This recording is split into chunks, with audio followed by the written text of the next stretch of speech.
നിങ്ങൾ ഈ ഇലക്ഷൻ കഴിഞ്ഞപ്പോൾ തൊട്ട് ബംഗാളിലേക്കൊന്ന് ശ്രദ്ധിച്ചായിരുന്നു.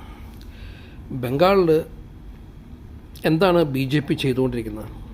ബി ജെ പി ഭയം വിതയ്ക്കുകയാണ്. എങ്ങനെയാണ്?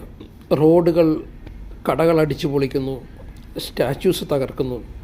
എന്തിനാണ് ഈ ഭയം ജനങ്ങളിലേക്ക് വിതറാൻ ഇവർ ശ്രമിക്കുന്നത്? ഇത് വളരെ പ്ലാൻഡായിട്ട്, വളരെ കാൽക്കുലേറ്റഡ് ആയിട്ട് നേതൃത്വത്തിൻ്റെ അറിവോടുകൂടി ചെയ്യുന്ന ഒരു കാര്യമാണ്. കാരണം അവർ ജയിച്ചത് ന്യായമായ നിലയിലല്ല എന്നും അവർക്ക് വ്യക്തമായിട്ടറിയാം.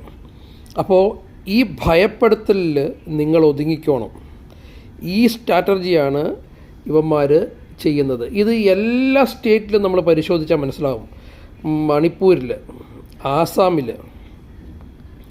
അതുപോലെ യു പിയിൽ, പഞ്ചാബിൽ, ഗുജറാത്തിൽ, എവിടെയൊക്കെ, രാജസ്ഥാനിൽ, മധ്യപ്രദേശിൽ, ഇവിടെയെല്ലാം ഇലക്ഷൻ കഴിയുമ്പോൾ ഇവരുടെ ഒരു അഭ്യാസ പ്രകടനമുണ്ട്.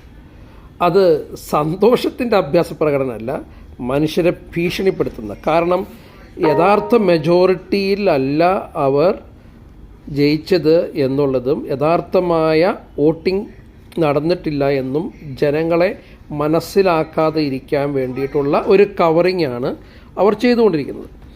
ഇത് വളരെ കൃത്യമായിട്ട് നമുക്ക് മനസ്സിലാക്കാനായിട്ട് കഴിയും. കാരണം ഭയപ്പെടുത്തലാണ്, ഭീതി ജനിപ്പിക്കലാണ്. അതിൻ്റെ ഭാഗമായിട്ട് ഇലക്ഷന് മുമ്പൊരു കാര്യം ഇവർ കൊണ്ടുവന്നു. ഏത്?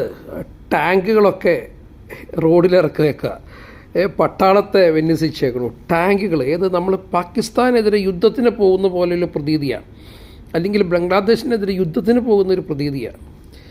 വളരെ ശോചനീയമായ അവസ്ഥയാണ് ഇന്ത്യയിലുള്ളത്. ജനങ്ങൾ തിരിച്ചറിഞ്ഞ് ഇവന്മാരെ ഈ രാജ്യത്ത് നിന്ന് തന്നെ തുരത്തിയില്ലെങ്കിൽ നമുക്കിനി ഇവിടെ ജീവിക്കാൻ പറ്റാത്ത അവസ്ഥ വരും. കാരണം കേരളത്തിൽ ഇവന്മാർ 3 സീറ്റ് ജയിച്ചല്ലോ. എങ്ങനെയാണ് ജയിച്ചേക്കണേ?